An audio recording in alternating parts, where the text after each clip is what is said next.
Bonjour à tous, bienvenue si vous nous rejoignez sur France 24. À la une donc de l'actualité de ce vendredi, le report du déplacement du secrétaire d'État américain Anthony Blinken en Chine, en lien, je vous le disais, avec la présence dans le ciel américain d'un ballon espion chinois. C'est en tout cas ce qu'affirment les autorités américaines.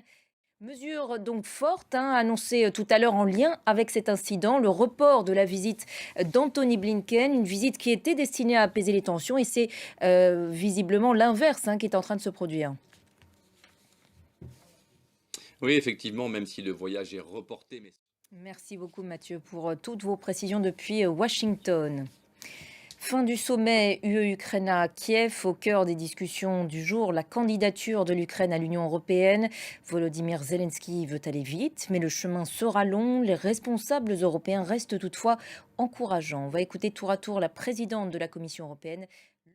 Suite à présent du voyage du pape en Afrique, après la République démocratique du Congo, François est arrivé au Soudan du Sud. Dans le reste de l'actualité internationale, le programme nucléaire iranien au cœur de la visite hier du Premier ministre israélien Benjamin Netanyahou à Paris. Emmanuel Macron a dénoncé la fuite en avant de l'Iran sur ce sujet et il a prévenu que cela ne resterait pas sans conséquence. Les inquiétudes sont grandes en effet. L'Iran a commencé à enrichir de l'uranium jusqu'à 60%, bien loin du seuil fixé par l'accord de 2015. Noémie Roche.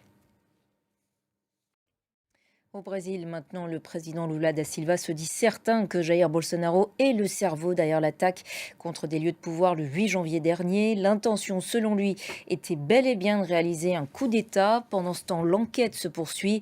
Un sénateur brésilien a notamment livré un témoignage accablant contre l'ancien président d'extrême droite. Les détails avec Serine Bey. Le couturier espagnol Paco Rabanne est mort. L'annonce a été faite aujourd'hui du porte-parole de sa marque. Et c'est la fin de cette édition. Merci à tous de l'avoir suivi. L'actualité continue sur notre antenne ainsi que sur notre site internet france24.com en français, en anglais, en arabe et en espagnol. Merci à vous tous de votre fidélité à France 24.